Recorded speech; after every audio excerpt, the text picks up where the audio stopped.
요번에는 이제 소변이 뿌옇고 탁하면서 또 세요, 이분도. 그리고 허리가 많이 아프신 분이에요. 이분도 이제 살이 좀 많이 쪄 있으신데 얼굴이 각이 져 있어요. 그리고 누런색이면서 눈 밑에 다크서클이 있어요. 이분도 소화기는 이렇게 썩 좋은 분은 아니에요. 그런데 이제 속이 미식거리고 쓰리고 해서 요새 식도염약하고 위염약을 이제 드시고 있고, 문제는 40대에 이제 담석이 있어서 담낭 수술을 하셨어요. 그리고 또 50대 초반에 이제 자궁에 근종이 있어서 하혈을 좀 많이 하셨대요. 그래서 이제 자궁 적출 수술을 했는데, 문제는 이제 그때부터 소변을 자주 보게 되고 잔뇨감이 생기면서 소변이 뿌옇고 탁해요. 네, 그리고 기침을 할 때 이제 요실금 있으니까 소변이 새죠. 그리고 허리 다리가 아파요. 허리하고 무릎 아프고. 근데 이분은요, 소화기는 좋지 않은데 입맛이 좋아요. 자꾸 입이 땡기는 거예요. 그리고 허기가 져요. 그래서 이제 검사를 해보니까 혈당이 약간 높대요. 당뇨약을 드실 만큼은 아닌데 이제 경계치다. 그래서 이제 조심을 하시라는 이제 그런 진단을 받으셨어요. 그러면 이분도 이제 생긴 모습을 보면 살이 쪄 있죠. 얼굴이 각이 져 있고 누렇고 다크서클이 있어요. 이런 분들은요, 살이 쪘다 그러면 습담이 많이 쌓인 거고, 얼굴이 각이 진 분들은요, 기가 잘 울체되는 사람이에요. 이런 분들이 아주 책임감 강하고 뭐든지 잘하려고 노력을 하는 분들이에요. 그래서 이런 분들이 이제 목에 가래가 낀 것 같이 갑갑하든지 이런 거 하든지, 또는 가슴이 답답해서 한숨을 쉬든지 이런 거 잘 생기는 분인데, 또 누렇고 다크서클이 있다. 눈 밑에 다크서클 생긴 것도 소화기는 좋지 않으신 거예요. 스트레스 잘 받고 소화기 좋지 않고 이래서 이런 게 생기는 거죠. 그러니까 밑에 보면 기가 울체되고 예민하고 소화기가 안 좋고 습담이 쌓이고 이래서 병이 오는 거예요. 그래서 이제 이분도 진맥을 해보고 그 진맥한 것에 따라서 체질에 맞게 이제 치료를 해드렸는데, 습담이 쌓여 있으니까 우선 이제 노폐물 제거하고, 그다음에 소화기를 편안하게 하면서 기운을 끌어올려주는 이런 치료를 해드렸더니, 뭐가 좋아지셨냐면 소변이 이제 이렇게 뿌옇고 탁하면서 새는 증상, 그리고 허리 다리 아픈 게 좋아지셨어요. 물론 이제 소화기도 좋아지셨죠. 얼굴이 뽀얗게 이뻐지셨어요. 왜 그랬을까요? 다크서클 없어지셨어요.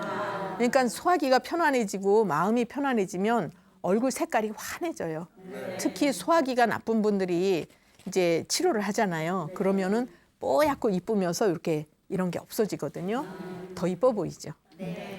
이제 그래서 많이 좋아지셔서 이분도 이제 아주 고마워하셨는데, 소변 백탁이라고 들어보셨어요? 이게 무슨 얘기냐면 소변이 뿌옇고 탁하다는 얘기예요. 그러면서 이제 거품도 있고 이런 경우가 있는데, 이 소변 백탁이 생기는 원인이 뭐냐면 하초라 그래서 이 인체 하체 부위, 요게 습열이 잘 쌓이는 경우에 생기는 증상이에요. 그리고 이제 습담이 쌓이거나 위기가 허약하거나, 그래서 이제 단백뇨하고도 해당이 될 수도 있어요.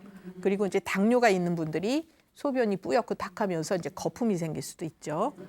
그래서 이런 이제 습담이 많이 쌓이고 습열이 있으면 이런 증상이 오죠. 요실금, 허리 다리 아프고 이제 신진대사가 안 좋으면 당뇨로도 갈 수가 있어요. 그래서 치료를 할 때는 이런 경우에도 소변을 치료하는 게 아니에요. 몸의 습한 기운을 없애주고 또 기운을 보충해서 이게 잘 돌아가게 해줘야 돼요. 우리 몸이 기계도 그렇지만 뭔가 활성화가 돼서 잘 돌아갈 때는 문제가 안 생기는데, 어디에 뭐가 뭉치기 시작을 하면 이제 이게 잘 안 돌아가죠. 그래서 이제 이런 문제가 생겨요. 그리고 보면은 이제 돌이 생기든지 근종이나 낭종이 생기는 분들이 있어요. 돌은 이제 대개 담석이라든지 요로결석, 신석, 콩팥에 생기는. 근데 다 이거는 화가 뭉쳐서 오거나, 그러니까 기가 울체되거나 화가 뭉치거나 소화기가 약할 때 오는 증상이에요. 그래서 여자분들 같으면 흔하게 이제 자궁이나 난소의 근종낭종 이런 게 생길 수도 있고 자기의 취약한 곳으로 생기죠. 그래서 이분은 이제 담석증하고 근종이 있어서 수술을 하셨어요. 그러면 이게 이제 그냥 수술한 걸로 끝나는 것이 아니라, 수술은 꼭 뭐 반드시 해야 되는 건 아니고 가급적이면 안 해도 되는 것들은 이제 안 하는 것이 더 좋을 수가 있는데, 어쩔 수 없이 수술을 해야 되는 경우 있잖아요. 그럼 수술을 하고 나서 후유증을 잘 조리를 해야 되는 거예요. 그래서 이제 이렇게 담낭 수술을 하면 소화 기능이 또 많이 나빠져요. 담즙이 뭐예요? 소화액이에요. 그것도 이제 간에서 담즙을 만들어서 담낭으로 이렇게 보내주잖아요. 그러면 이런 이제 육류라든지 기름진 음식을 먹었을 때 소화시키는데 담낭이 이제 없어지니까 그쪽으로 소화 기능이 안 좋아지죠. 그리고 이제 신진대사 안 되면 또 당뇨로 가죠. 또 자궁 수술은 제가 여러 번 말씀을 드렸는데 그만큼 중요해요. 자궁이. 자궁이 없으면 하체에 힘이 없어지니까 허리 다리가 힘들어질 수도 있고 또는 소변이나 대변이 시원하지 못하거나 잘 편안하게 못 볼 수도 있어요. 그래서 이제 이런 경우에 그 수술 후유증을 잘 보완을 해서 또 다른 문제가 생기지 않도록 하는 것이 굉장히 중요하죠. 그래서 이제 이 소변 백탁 같은 경우에는 증상이 꼭 무슨 콩팥 기능이 나쁘거나 이래서 오는 게 아니고 이런 이제 습열이 쌓여도 올 수가 있는 거죠. 예, 그래서 이제 이분도 치료를 하다가 안 돼서 이제 오셨는데 병원에서는 치료 방법이 없는 거예요. 이런 경우에.